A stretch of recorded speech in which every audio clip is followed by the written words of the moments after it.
Bismillahirrahmanirrahim. Assalamualaikum warahmatullahi wabarakatuh. Waalaikumsalam warahmatullahi wabarakatuh. Bidadari surgaku. Ya Sulaimanku. Masya Allah. Alhamdulillah waladzi arsala rasulahu bil huda wa dinil haq liyudhhirahu ala dini kullih wa kafa billahi syahida. Asyhadu an la ilaha illallah wa asyhadu anna Muhammadan abduhu wa rasuluh la nabiyya ba'd. Rabbi shrah li sadri wa yassir li amri wahlul 'uqdatam min lisani yafqahu qawli. Alhamdulillah, segala puji bagi Allah sehingga dengan rahmatnya, dengan kasih sayangnya hari ini kita masih bisa berkumpul di sini. Masya Allah, sehat semuanya ya bunda-bunda. Alhamdulillah. Semoga bukan hanya sehat secara jasmani, tapi ruhani kita juga sehat insya Allah. Dan semoga sebagaimana Allah kumpulkan hari ini di tempat ini, mudah-mudahan Allah pun nanti kumpulkan di surganya. Amin ya rabbal alamin.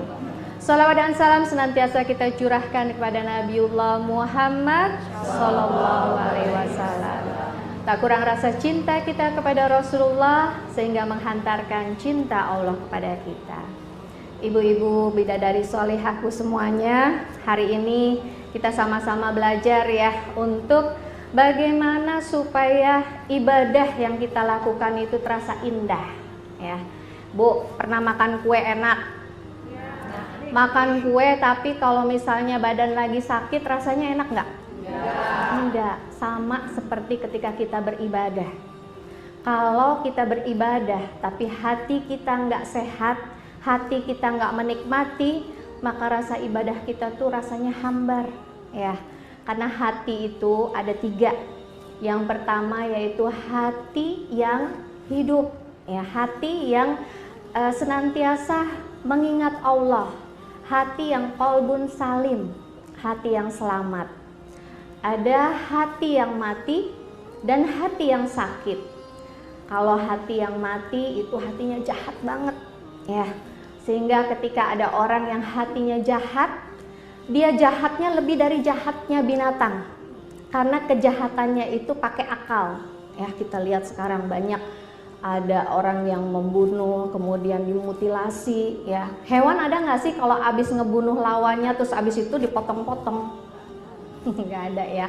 Nah, begitu juga dengan hati ya. Ketika hati itu dipakai ya, hati itu mati ya, atau hati itu sakit, maka hati itu menjadi tidak bisa berpikir dengan akal sehat ya. Ibu-ibu rahimakumullah, Allah memerintahkan kepada kita, A'udzubillahi minasyaitonirrajim, wa ma khalaqtul jinna wal insa illa liya'budun. Bahwa sesungguhnya Allah menciptakan jin dan manusia untuk beribadah.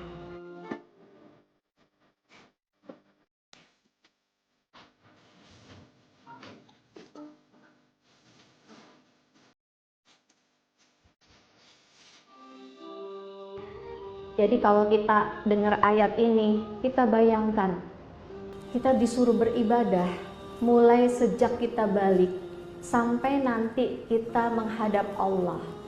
Panjang nggak tuh waktunya? Kira-kira kalau kita melakukan kegiatan itu aja, kalau nggak happy kita melaksanakannya, bosen nggak kira-kira?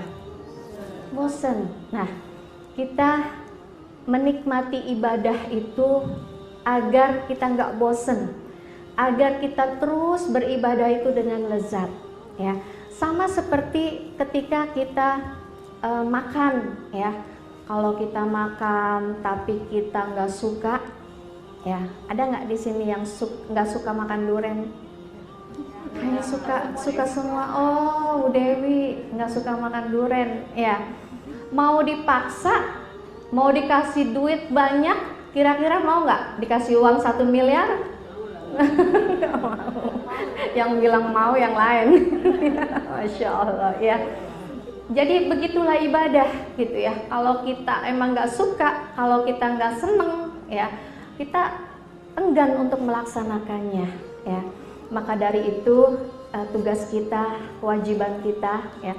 Kalau ibadah itu hak yang menilai itu adalah Allah. Hak prerogatifnya Allah untuk menilai ibadah kita.